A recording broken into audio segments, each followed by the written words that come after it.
Hey everybody, we're back. Well, it's been quite a while since I've done one of these. Probably 2 months at least. I think the last one was that I did was on Yes.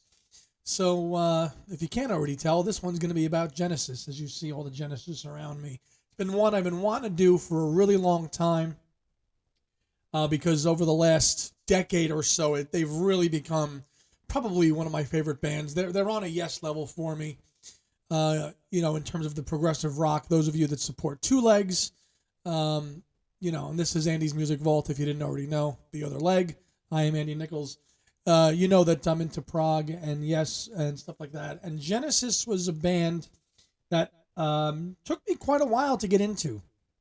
Obviously, as a child of the 80s and 90s, I was aware of them commercially, in the MTV age with Phil. But it took me until I was in my really mid to late 20s before I really truly dived into the Peter Gabriel era and knew about it and, was still kind of just naive to say, that's not really that good. But obviously, expanding my palette musically with the likes of ELP and Tull and Floyd, it was only really a matter of time, I think, before I got the Genesis bug. And I can really say, and given my disappointment with Yes over the last 15 years, because they're so fractured now, and they went into two different camps with Anderson, Rayburn, and Wakeman, and now the official Yes, and they kind of left. Yes has left a little bit of a sour taste in my mouth with how that band fractured into two different groups, and I still love the music they make or they've made. I can't really get into the new stuff that they do now, especially with the new guy. I respect the tradition, but that not kind of walking away from Yes kind of gave me a chance to dive into Genesis. And over the last 10 years, I've really gotten to do that, and then really start to explore the solo careers, which, the solo careers other than Phil Collins, and going into, and I'm going to get into that once I kind of go through all the albums. And I'm going to do what I always do. I'm going to go through all the albums, talk about my favorite tracks on the CDs. When I kind of, think other things in my collection that I've got here, some vinyl, some books and paraphernalia, some box sets, some of the times I've seen and Steve Hackett, and he has easily become my favorite member of Genesis in terms of his solo career.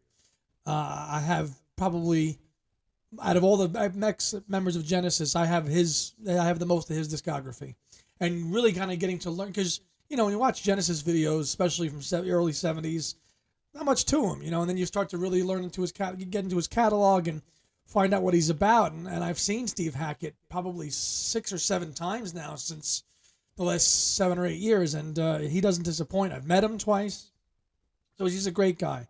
So Genesis, Genesis, if you look at their official discography, they've got, one album on each end of the bookends that really kind of officially bookend their career. I'm not talking about either of those albums, and those albums would be From Genesis to Revelation, which came out in 1968 or 9, and of course, Calling All Stations, which I've heard a couple tracks from, but I don't know the album all that well, which was the last official Genesis album that was made with Ray Wilson, and I probably will give it a chance one of these days. I'm just not there with it yet. I know the one song, the title track, I know because it's on the Platinum Collection, one of the many Genesis compilations. So, and I'm sure with time I'll get around to that album as well. I'm just not there with it yet. But for our purposes, we're gonna start with From Trespass to We Can't Dance, and I think that's probably what most Genesis fans go with as well. So you get the first Genesis album, Trespass. Okay, and now the CDs I'm going to show you today all are from that 2007, 2008 reissue campaign, when they brilliantly bundled a CD and a DVD in each set, and you could get them in box sets. Sadly I didn't get all the box sets.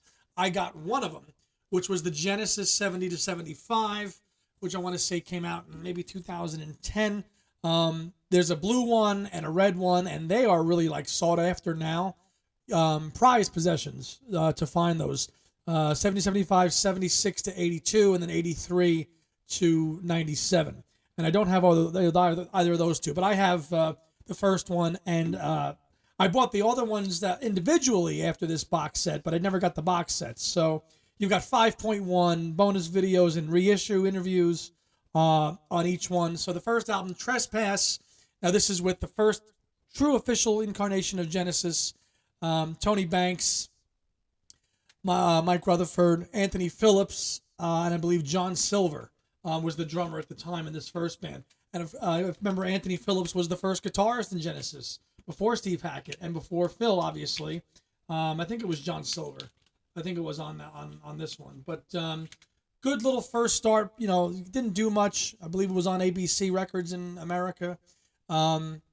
Stagnation is a standout, and really my favorite track on the first album is a track called The Knife. Good little pounding number that kind of goes on for about 8 or 9 minutes. Dark. That's what we say about Genesis music, especially in the Gabriel era. You know, they probably didn't really resonate with American audiences because they were decidedly European. This was not an R&B band. You know, this was a band that wanted to show you their roots. And to most people in America, widespread America, especially in the South, that was a genre of music in the 70s that was never going to take off. You know, they were very, very big with college towns, called, you know, and campuses, that kind of crowd. The college age student is what really would drive, you know, very cult-like following band in the early 70s before they broke into America. So that's the first album, Trespass. Again, The Knife, great track. Looking for Someone, also the opening track. Great artwork, too. It's all represented on here as well. You see the knife on the back there, which is nice. Next album after that is when we have the beginning of the classic lineup with Steve Hackett entering the picture and Phil Collins. And this is for, you know, my co-host Tom Hunyadi on Two Legs. For right now, I'm pretty sure this is his favorite album because it contains his favorite track. And this is 1971's Nursery Cryme. Again, even like the artwork on these albums. You know, we'll get to Foxtrot next with Paul Whitehead. He did that one. But even their artwork is very macabre. You know, look at that. Like, you know, the girls, the ladies swinging the head with the heads. So it's all very, you know, art rocky, early progressive rock. You know, like I say, music that likes to, like, you know, makes you think a little bit. And you know, again, 6 or 7 tracks on here. The Musical Box, classic Peter Gabriel era Genesis. If you've watched him on YouTube, he comes out in a dress and a fox's head takes. That's the other song. He does that too. He has the old man. He takes that off as well. The dress was another song.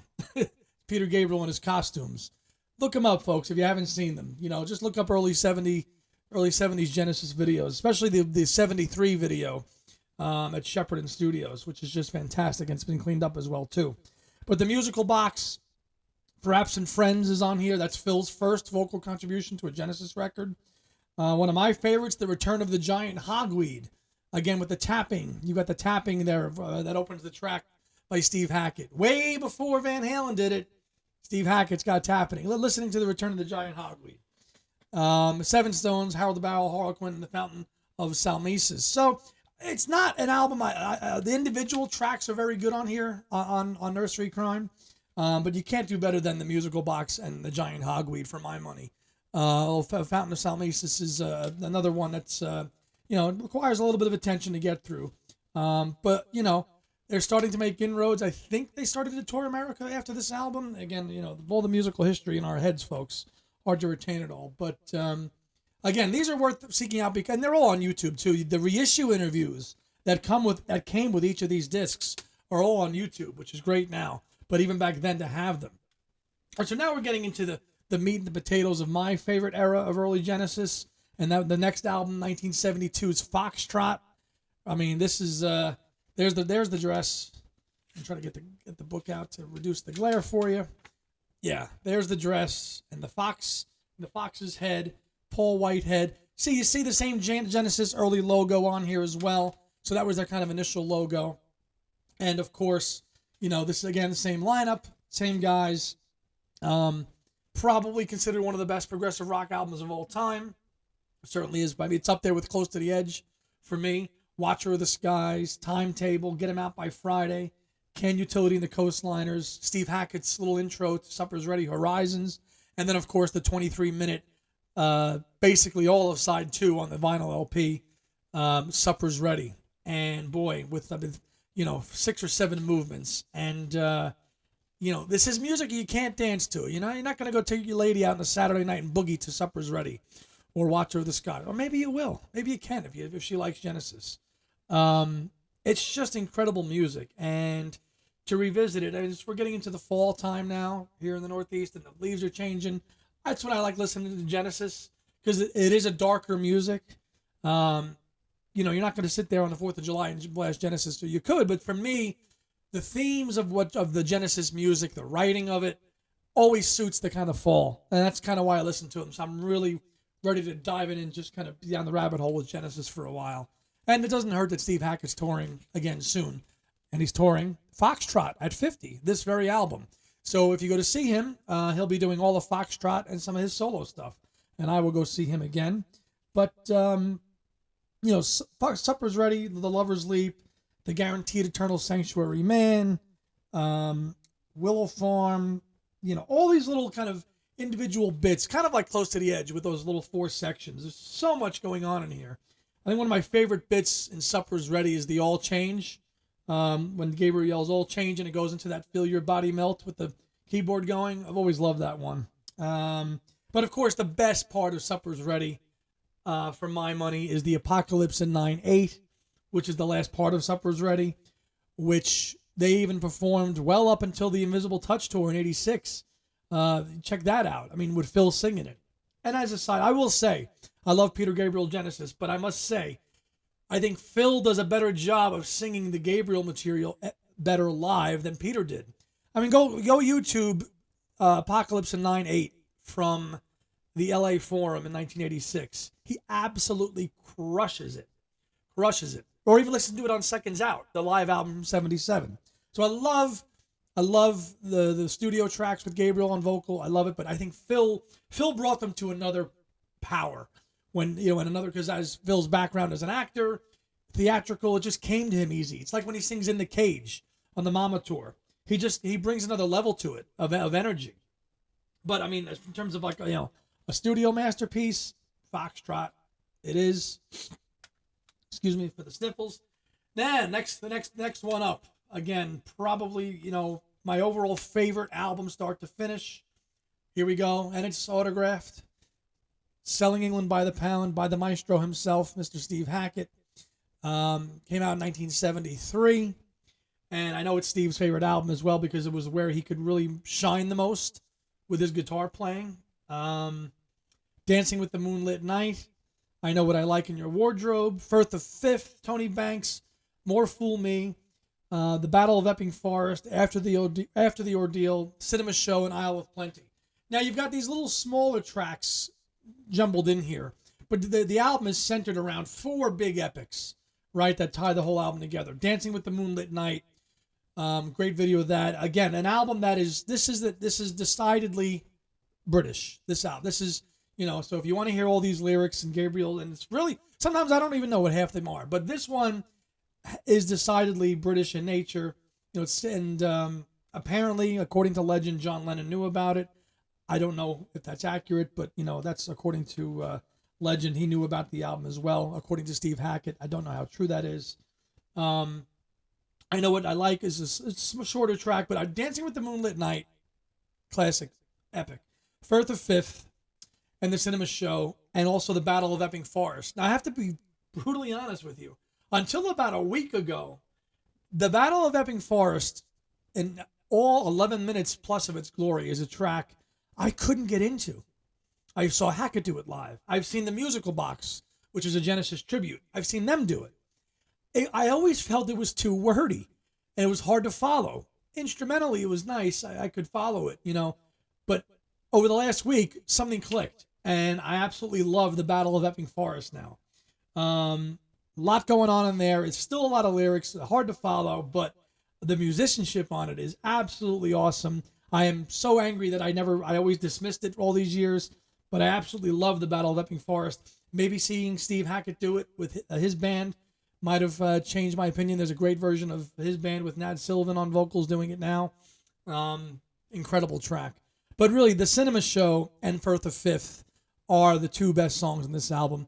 They're songs that Genesis kept into their medleys well into their career with Firth of Fifth and Cinema Show. I got to see them finally before they called it a day in New York City in December, and they incorporated a little bit of both. And it was especially that the ending bit, where Tony kind of shines on the Cinema Show, on his parts, on his keyboard parts. That was just goosebumps, really. And my friend that I went with, we were just sitting there going, "Wow, we're never going to see this again. They'll never see the likes of us again." That's lyrics to another Genesis song I'll get to. But yeah, 1973, selling England by the pound. Really, Genesis coming into their own. That they were in America. They had broken America now. And there's that famous picture of them in Central Park, which I think adorns the inner cover here. Yeah, there it is, the rear cover. They had made it in America, playing New York, clubs in America. Now, next album. This is where things kind of start to go a little bit haywire. The Lamb Lies Down on Broadway. And this is a little bit different. It's more of a paper kind of bound version of the CD that came in that box set. You either love it or you hate it. Now, I love The Lamb Lies Down on Broadway. I think disc 1 is phenomenal. I don't think there's nearly a daft track on the whole thing, on the whole of disc 1. Lamb Lies Down on Broadway, Fly on a Windshield, the Broadway melody of 74, Cocoon Cocoon, In the Cage, Grand Parade, Back in New York City, Hairless Heart, Counting Out Time, and the Carpet Crawlers. All great. Disc 2 is where most fans will tell you it starts to peter out a little bit.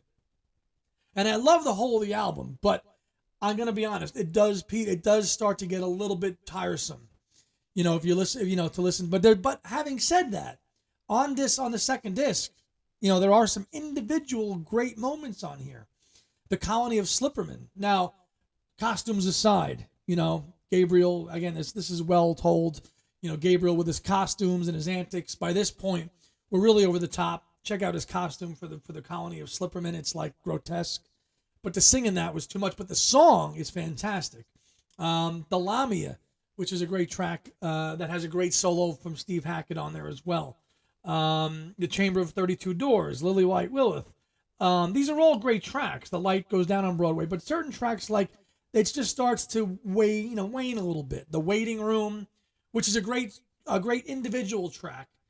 But when you listen to all these pieces, a lot of the time, and then Tony Banks, I think, says this in the book, which I'll talk about in a little bit, they have these kind of long instrumental sections on this album to give them time to tune, for the live show. Now, if you know your Genesis history, they went out and did the whole of this album on tour before Gabriel left. So if they hadn't done that, they wouldn't have played certain tracks, but they played The Waiting Room, the Ravine, and Riding the Scree, and In the Rapids, and it kind of peters out after such a great opening with The Lamb Lies Down on Broadway. You can picture it. And I'll be honest, I have a book about The Lamb too by a guy by the name of Kevin Holm Hudson. I've read it. I'm still trying to figure out what the Lamb Lies Down on Broadway means, other than the character Rail and kind of this supernatural experience that he kind of goes through in New York City, like a Puerto Rican punk, which is what he's supposed to be. But it doesn't stop the music from being awesome. And that's the track that you'll hear the most, if you're listening to satellite radio and you're listening to, classic vinyl, you might hear The Lamb. You're not going to hear Back in New York City. Forget about FM radio. FM radio has been dead for decades. But even satellite radio, they'd be hard-pressed to play anything else but maybe The Lamb, or maybe if you're listening to deep tracks, they'll play something else. But, a difficult album, an album that really divided the band, because Peter Gabriel, as you know, wrote all the lyrics for The Lamb Lies Down on Broadway, and Genesis, up to this point, had been a very, very democratic band. Everybody had their say, everybody had their, but the power trio really had been Banks, Rutherford, and Gabriel. So that, because those are the three that went to school together at Charterhouse in England in the 50s. So now that Peter had written the whole of the album for himself, Tony really does not like the album. And that's very evident if you watch the interviews. Tony Banks is not a fan of most of the album. I think he likes it, musically. But it's an album that they never tried to play other than the initial tour, start to finish. I did see the musical box do The Lamb Lies Down on Broadway, and they did it well. They had the slides that Genesis used on tour, which they gave their permission to use as well.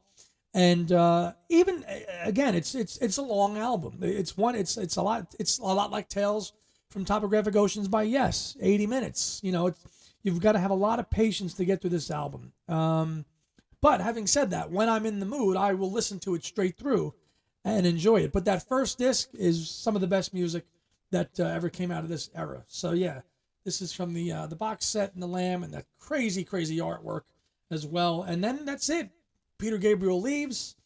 They do their last show, and now Genesis is reduced to a foursome. And who's going to sing lyrics? Well, they're not really sure. They audition loads and loads of people, and lo and behold, who wins the audition? Phil Collins himself. And they go on to make probably one of my favorite albums of all time by Genesis, by anybody.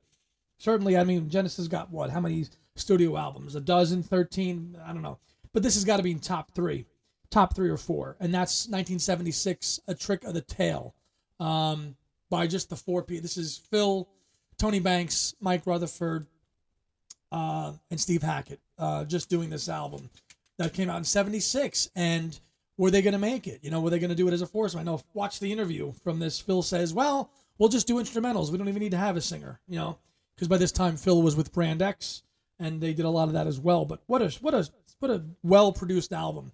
I believe Dave Henschel had produced some of this as well. Dance on a Volcano, Entangled, Squonk. I know that Phil says they were going for their Zeppelin sound with that. Some lighter songs, Madman Moon, which Tony Banks wrote, still very nice.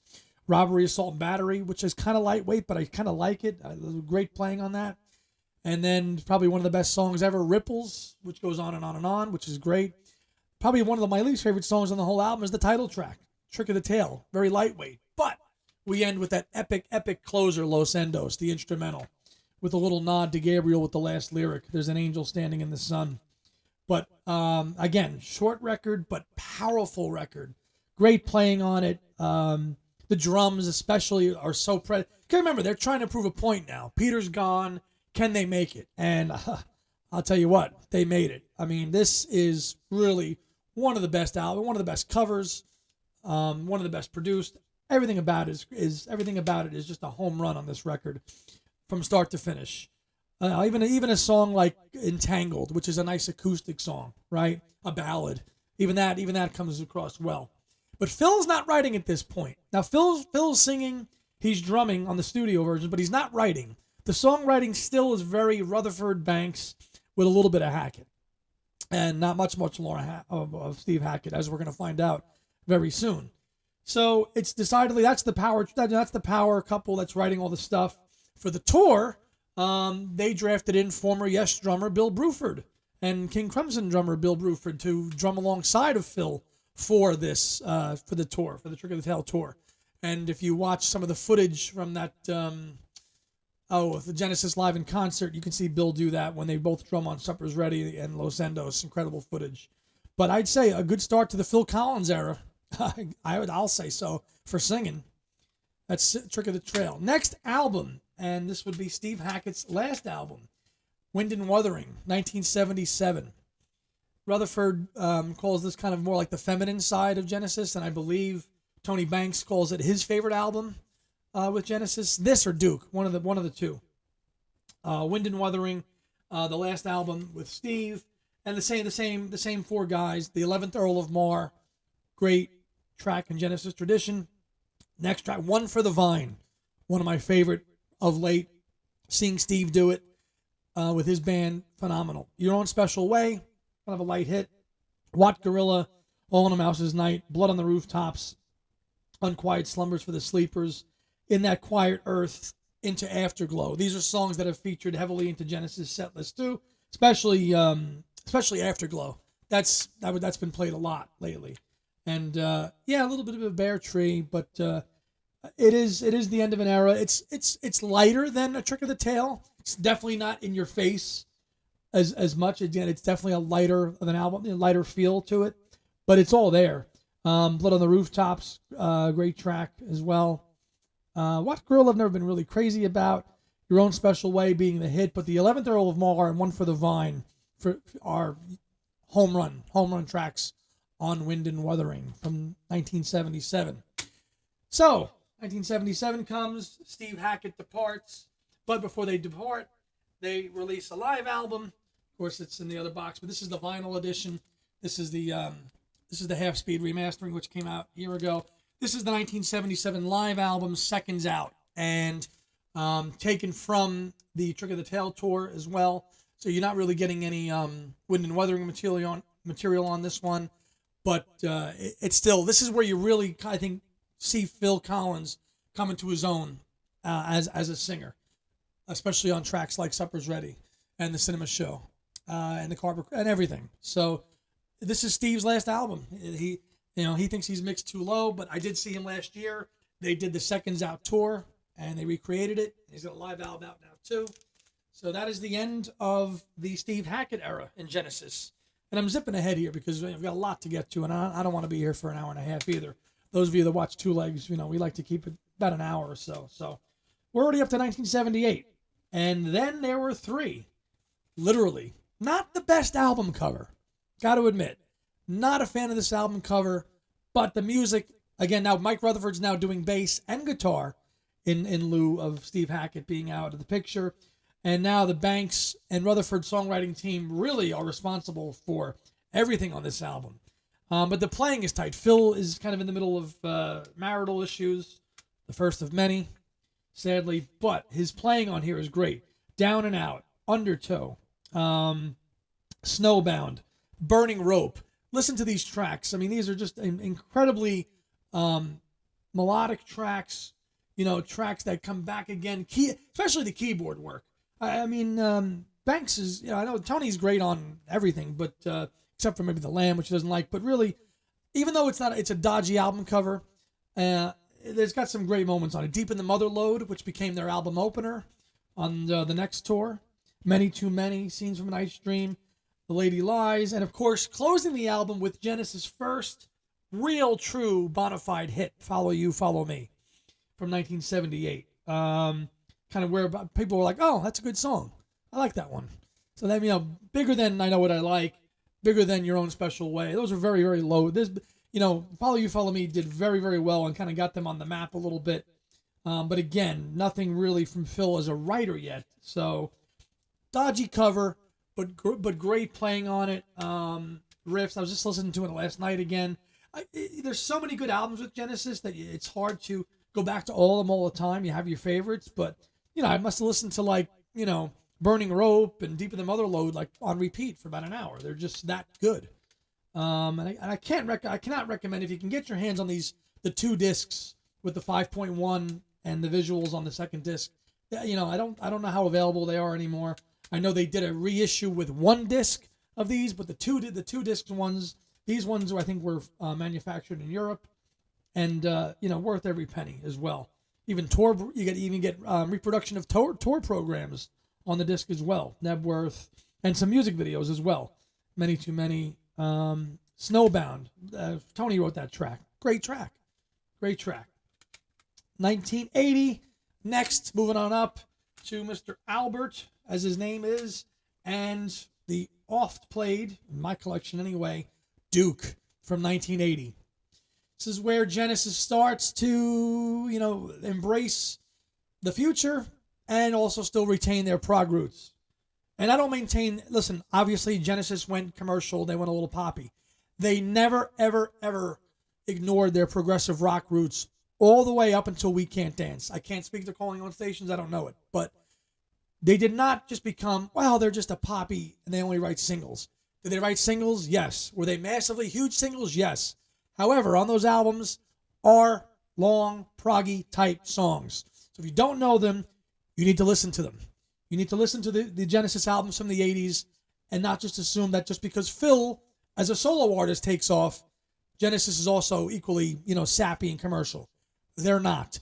There's hits, and there's bona fide hits on the next albums I'm going to go through. You all know them, but the album tracks on these are, at their core, still what made Genesis Genesis. Okay, they're still on there. Listen to them. Don't follow the masses. You know what they say about masses? Remove the S and remove the M and you are one. Duke, Behind the Lines, Duchess, which I believe is Tony Banks' favorite track. Guide vocal. This is all like a suite. It was all going to be a suite. One big long suite, but then they broke it up. The big hits on here: Misunderstanding, Turn It On Again. Obviously, you know those songs. Deeper Cuts, Heat Haze, Alone Tonight, Cul-de-sac, Please Don't Ask, which that's Phil Collins' first, he wrote it. This was about his divorce. Heartbreaker of a song. Heartbreaker. But Genesis does it well. Also in Genesis history here, this is apparently where he wrote In the Air Tonight and didn't show it to the band. He did show it to the band. There's conflicting reports. I probably think he did show it to the band and they just said, no, we don't want it. But Tony Banks and Mike Rutherford say that he didn't, but I think Phil did. They just passed on it. But nonetheless, super awesome album. Again, Duke's Travels, Duke's Ends to end it. Linking, again, this is Genesis, kind of 1980. Music's changing. It's going a little more poppy. So you've got your hits, but you've got your epics on here with Duke Travel. The last 3 to 4 minutes of Duke's Travels into Duke's End, I mean, I can't even describe how good it is. Where Phil's drumming is off the charts. When they even try to do it again in 2007, he can't because he just can't do it anymore. He can't keep up with it. But, I mean, it's some of the best music I've ever heard in my life, and I never, ever tired of listening to it. This is an album that's 41 years old. 41 years old, and it still sounds fresh as when it was made back then. Duchess. Thank God I got to see them do Duchess in New York in December. Obviously dropped several keys, but they did Duchess. This became one of their best albums of all time and much celebrated. I can't say the same for the next one. The next album is my least favorite album in the Genesis canon as I know it, and that's 1981's Abacab. For me, this one is just too rhythmically based. Not that it's poppy. Abacab is a great song. No Reply at All is a great song. Man on the Corner, I remember that music video as a kid. Me and Sarah Jane, Dodo Lurker, Who Done It, another record. These songs I can't get my head around yet. And I know this was a massively, massively successful record based on the song Abacab, which is an awesome song. Phil's, rocking it. And I believe Abacab was the first record that they recorded at the farm, which was their own studio, which they had made, because I know that Duke was recorded at Phil's home, I think, to help him out, but Abacab was the first one done at the farm. And listen, I didn't like the Battle of Epping Forest till last week. Maybe I'll like Who Done It, or Like It or Not, or, Keep It Dark. I can't get into these tracks right now.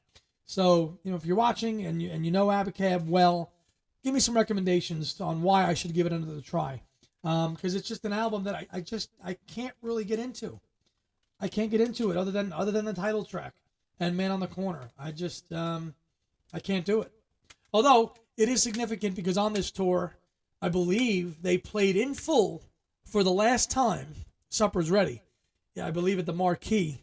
I have a bootleg recording of that. They played Supper's Ready in '82. So I believe the Abacab tour was the last time they played Supper's Ready. And of course, the live album from this period, which I'll get to in a little bit, is Three Sides Live, because I've got a different box for that as well.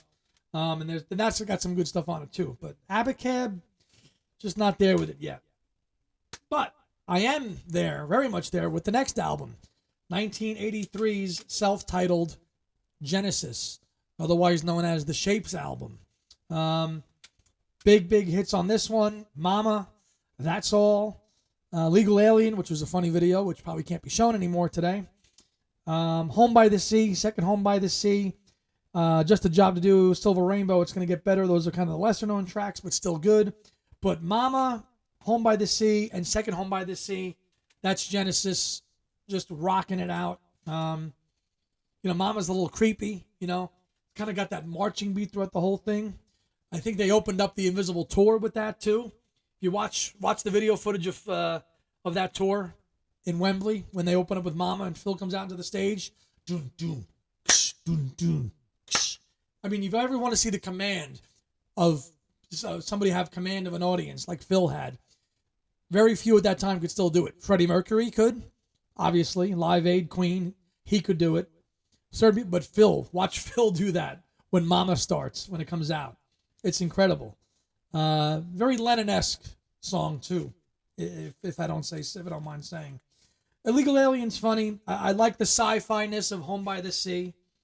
You're taking it all too hard. I enjoy that as well.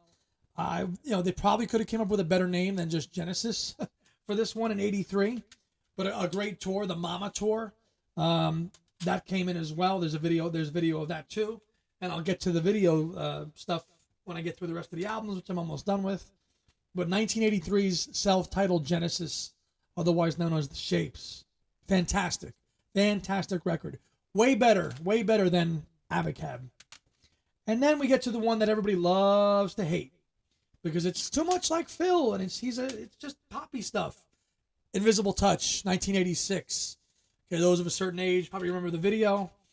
Some of you said lyrically, what's that song about? Invisible Touch. Some people said it's about drugs. I don't know. Poppy song, Beatlesque. I enjoy it. See, I love all eras. I like the poppy stuff.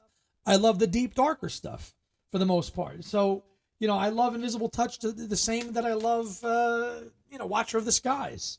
And I think that's something that Phil Collins tried to convey to fans, especially on this tour in '86, because Genesis by this point were so huge. Phil Collins was so huge everywhere, no jacket required. I'm not really going to kind of get into his solo career because there's been enough said and written about Phil, and I love his solo music too. Not as much as I love the others, but 1986, Phil Collins is like king of the world everywhere. Solo-wise, Genesis, Genesis is benefiting from it. Phil's benefiting from it. It's a great album. Invisible Touch, Tonight. The full 8-minute version, not the 3-minute single edit. The full version of Tonight. Fantastic. Land of Confusion, one of the best music videos ever made, with the puppets recreated. Who could forget Ron and Nancy Reagan there, and the Beatles and Mick Jagger. Great video. In Too Deep, balladly love song. Okay. One of my favorites, the next one, Anything She Does. Love that one. That doesn't really get any recognition or talked about at all. Love Anything She Does. But probably my favorite song on the whole album, the next track, Domino. 10 minutes, old Genesis, true to form, into 2 parts in the glow of the night, and then to part 2, the last Domino. Part 1 in the glow of the night is kind of just lyrics and going back and forth, and then it goes into high gear with the last Domino. It's been a staple of their sets starting in that tour. They did it again in I think they did it again. Maybe I don't think they did it in We Can't Dance tour, but they did it again in 2007.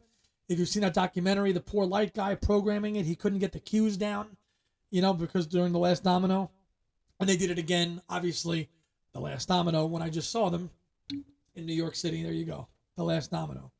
Throwing It All Away, another poppy song in the vein of That's All, and then the Brazilian, another instrumental, which I enjoy too, and the extras. So Invisible Touch, 1986.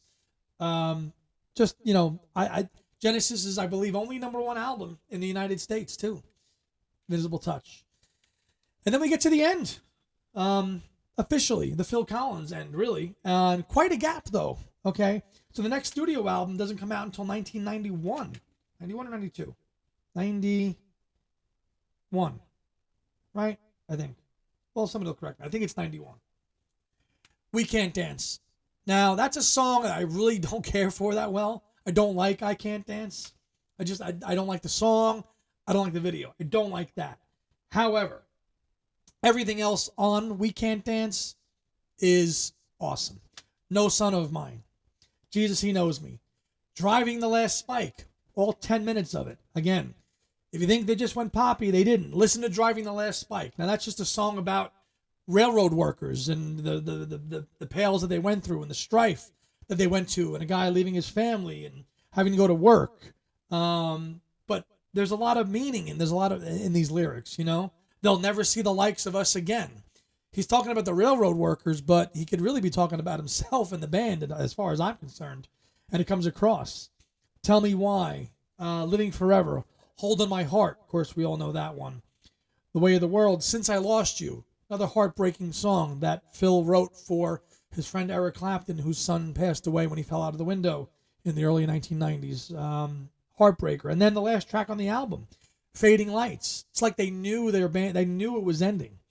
they couldn't maintain the level of success that they had, and Phil obviously wanted to go in other directions. And what better way to end an album than Fading Lights? And one of my sought after collections for a long time was the vinyl LP, and I got this as an import UK. It's not a reissue. This is an original issue from '91. No gatefold, just a pocket with the two LPs slid in there. But I would say from the Phil Collins era Genesis, if I had to rank my favorites, I would go Duke, Trick of the Tail, and probably We Can't Dance. I probably would rank. That's how I would rank the Phil era albums, with like Invisible Touch and the Mama album neck and neck. Very, very close. Very hard to do to rank those Phil albums, but that's it for the Phil Collins era, really. I mean, Genesis officially called it a day in '96, but they did tour massively for this in America as well, and their Nebworth performance is legendary from that tour. But they called it a day in '96, and then vowed, and they wanted to continue, and they got Ray Wilson in to do the Calling All Stations record, and that's a good track individually. But I have to be honest, I don't know anything else on it, so I will give it a chance if you guys think I should.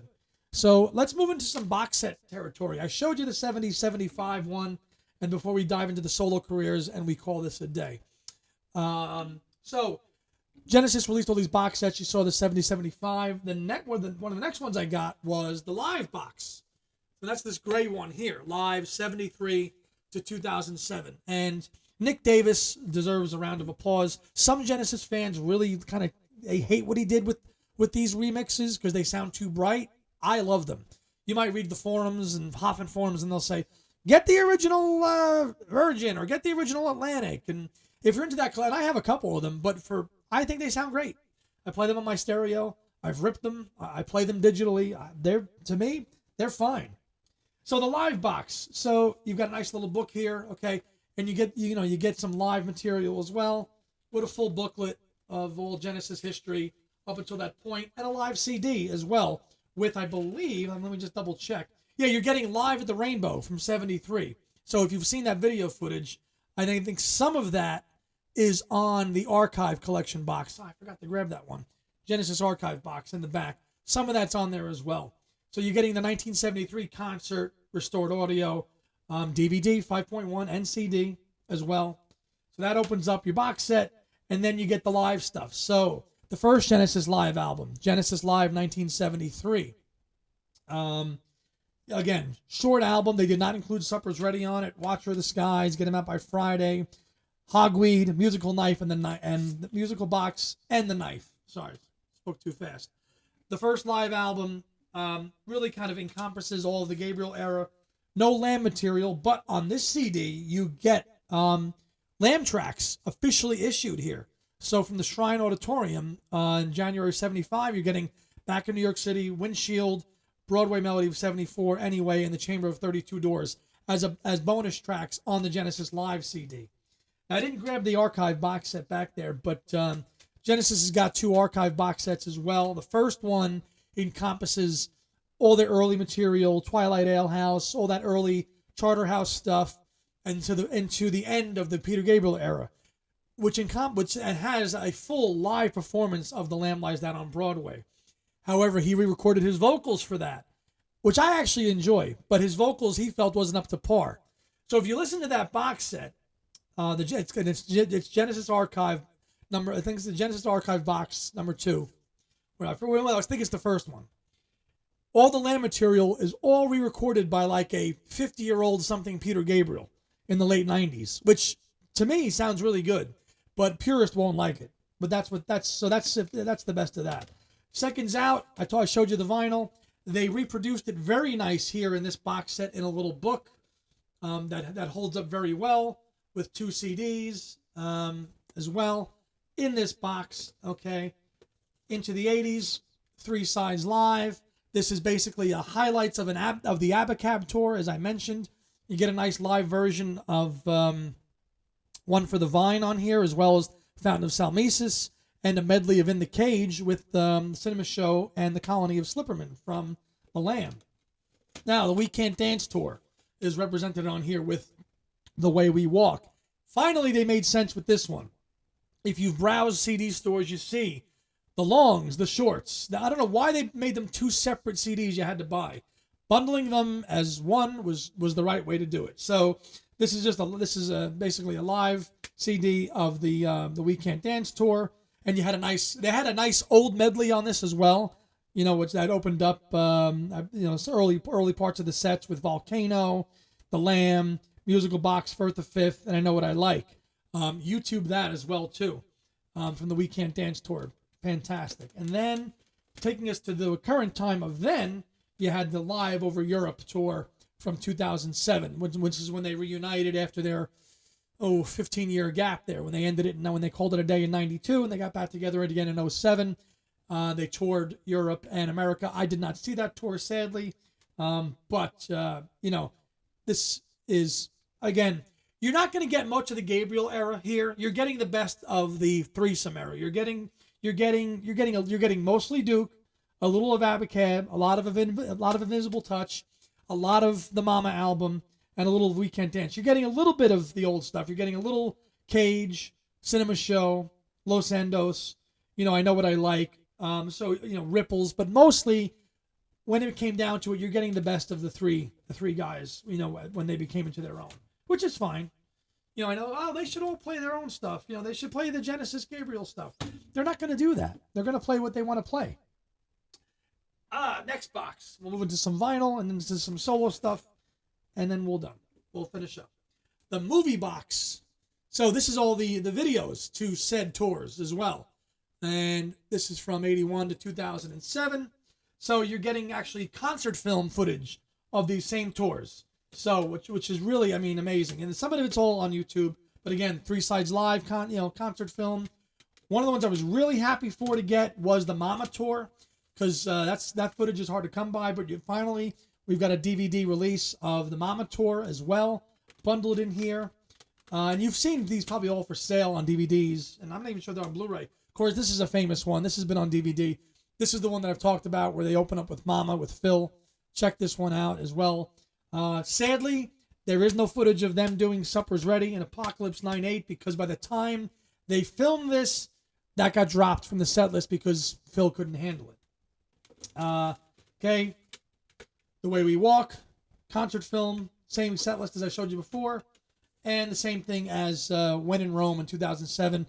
You probably have all seen this as well. So this is basically the companion to the audio portion. So you've got the audio portion, and if you want to watch everything, you can watch it on here as well. A couple of vinyl treats, and we'll jump into some solo stuff, and then we'll move on. So one of my prideful pieces of my collection is the 70 to 75 vinyl box set that I held up the CD version of earlier, but here you're finally getting 180 gram pressings here of all the albums, fully restored artwork, heavy duty vinyl. Not going to take them all out. I'll just show you the spines as well. Nursery Cryme, Foxtrot, Selling England, and The Lamb. But there's the spine. There's the titles, all in there. All I think Selling England by the Pound is the only one that's not a gatefold. But there's our track listing on the back for all of them. Very, very glad I got this one. I got it because it goes for hen's teeth now. Very hard to find as well. But if I'm playing vinyl and I'm in a vinyl mood for Genesis, this is the one I'm going for. I've got older pressings, but that one can't be beat. Most recent acquisition. Yes, another compilation. The Last Domino. Do we need another compilation? Well, I didn't have one on vinyl, so I got it. So this basically, you want to not going to call it a cash grab, but it's a nice collection of the final tour, that they put together with all the shots, Phil, and this is it, man. So it's only the studio tracks. I think 1 or 2 might be remixed, but there's the track listing on the back as well, and really bookending. They've called it a career. That's going to be it. So this was probably one of the most recent things I got. Let's move on to solo stuff. Now, solo material. Let's do Peter first. Okay. Peter Gabriel, incredible on his own. Lots of albums. Might be touring again recently. Take a sip real quick. Rumored to be touring again and having an album coming out in 2023. Sure hope so. Have all of his albums, but his first four and the live album, if you're going to start, is all you need, in my opinion. Yes, you need So. You can get Us, which has some good tracks, but his first four solo albums, which are all titled Peter Gabriel, are just awesome pieces of work. The first one, 1977, otherwise known as Car, has the hit Salisbury Hill.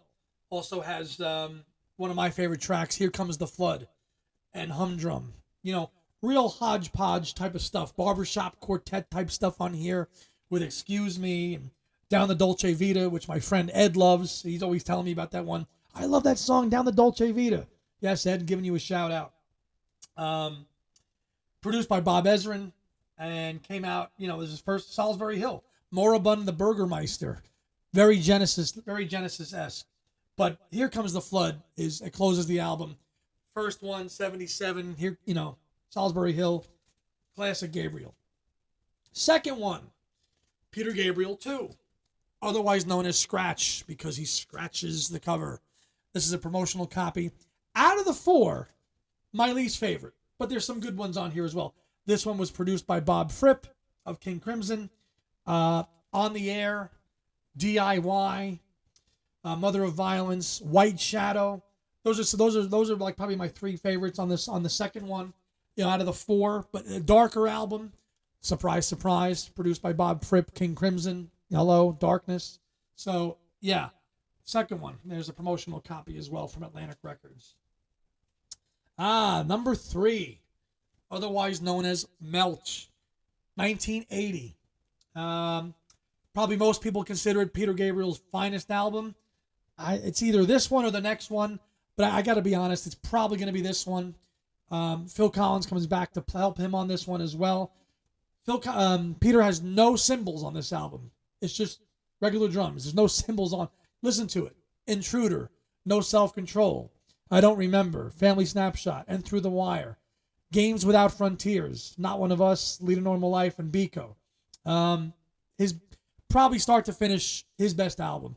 Yes, So is a masterpiece. It's got In Your Eyes and Don't Give Up and Sledgehammer, but 1980s Melt, just a cool cover. Look at that, his face is melting, and the track for Steve and Biko at the end.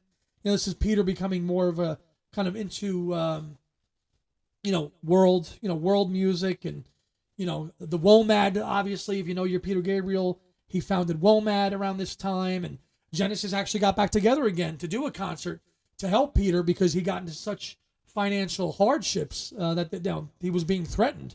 So in '82, they actually got back together again, and with Gabriel and Hackett at the end, and did a concert of all Gabriel era music. And sadly, it was not professionally recorded or filmed. There are bootlegs of it, which are worth seeking out for sure. But this is all around that same time. So, and became much more evident on his next album too, Peter Gabriel 4, otherwise known as Security here in the U.S. Rhythm of the Heat, San Jacinto, I Have the Touch, Shock the Monkey, and my personal favorite on this record, a track called Wallflower, which is basically just a kind of song about not giving up and staying strong, which I think is just a tremendous message, especially these days. But I love, but this, I think most people will say this is probably, if you're not going to go with So, they're going to say go with Security or Peter Gabriel 4. Now, if you want the best of all four of those albums, you can grab the live album, which came out the next year in '83.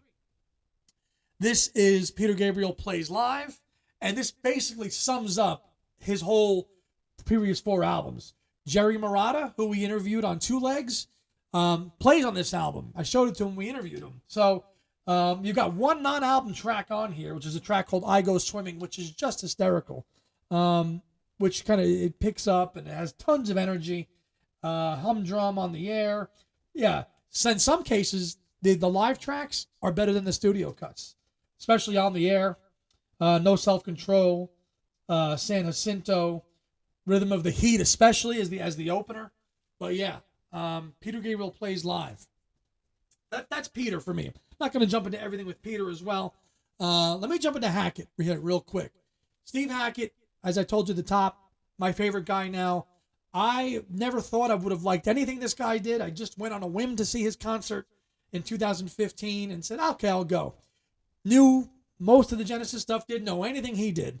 I have since in the 8 years now become a huge Hackett fan in my own right. So I'm just going to zip through his albums real quick. Above my shoulder, you see his first one, Voyage of the Acolyte, signed by him, which I got a couple of years ago.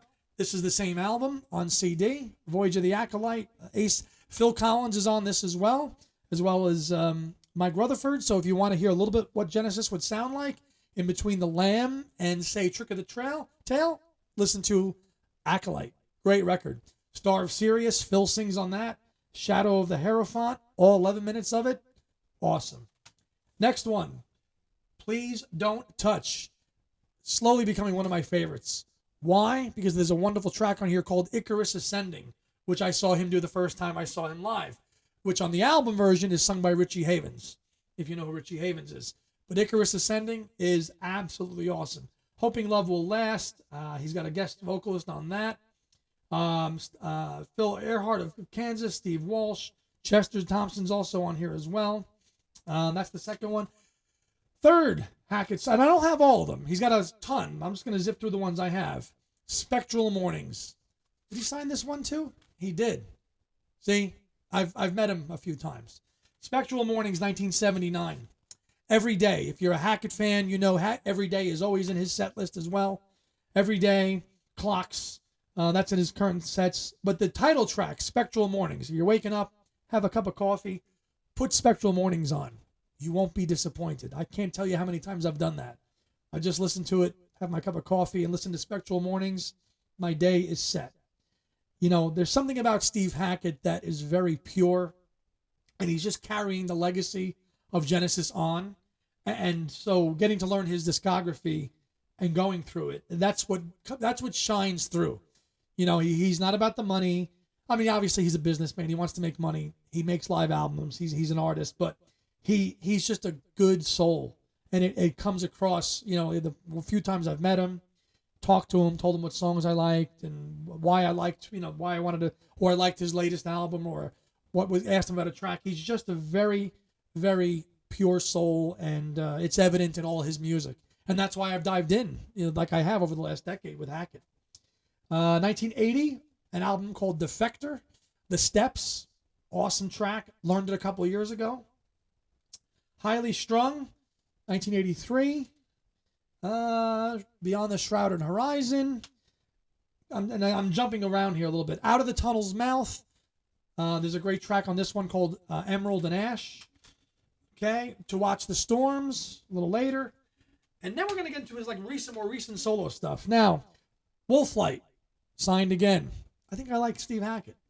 2015. This is the material I saw him play live for the first time, and it was absolutely incredible. Out of the Body, Wolflight, Love Song to a Vampire, The Wheels Turning. It's like if you were watching music for The Lord of the Rings, possibly. That's what this music could be on. It's when I hear it, that's what I listen to. It's cinematic.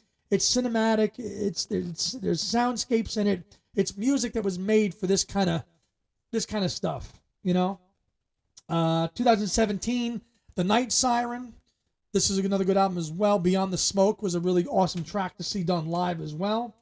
And he just churns these albums out quick. 2019, At the Edge of, can't really see it there, with the shadow, the reflection. At the Edge of Light. So I'm in 2019.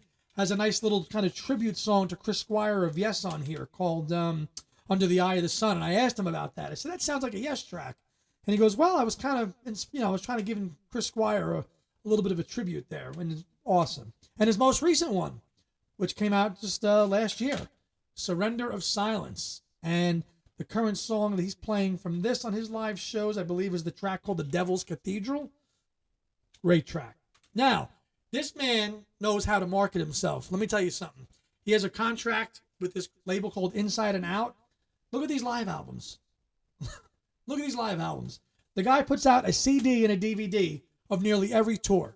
So, for those just so you don't know, Steve Hackett, starting around 2013, started doing Genesis Revisited tours because I guess, it made sense for him financially to do Genesis and his own stuff. He's not going to fill up. Maybe he's not going to do as well in America if he's playing his own Steve Hackett material. I would go, but probably not a lot of people would. So he's giving fans what they want, which is great. So now he's doing these series of Genesis Revisited stuff, and he's churning out a live album of every tour he's done.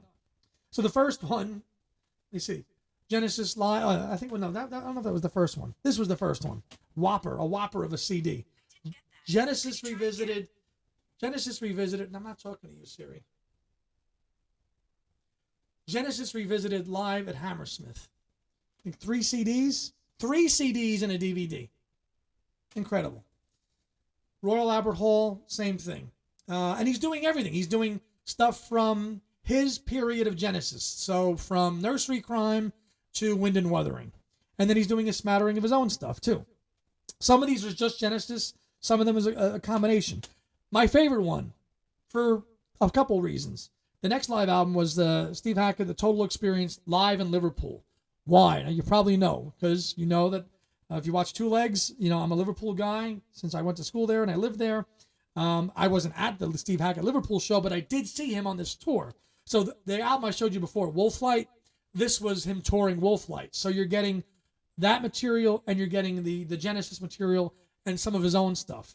So this, to me, still remains my personal favorite because it was the first time I saw him. And now, the Icarus Ascending version I was talking about, Star of Sirius, Ace of Wands. So you're getting his own stuff, the Genesis stuff, his new stuff.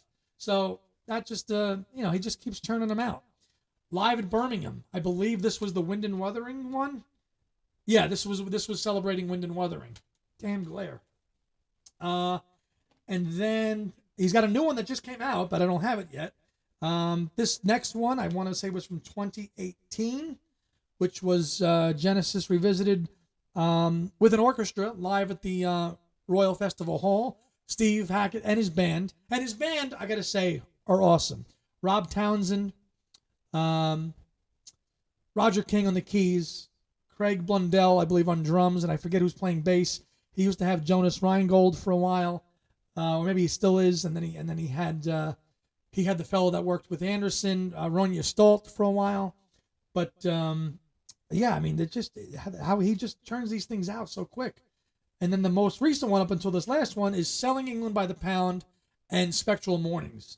So, I mean, there's like 5 or 6 live albums, and he just released another one last week for the Seconds Out tour. So that's an overview of Genesis. I've got some banks.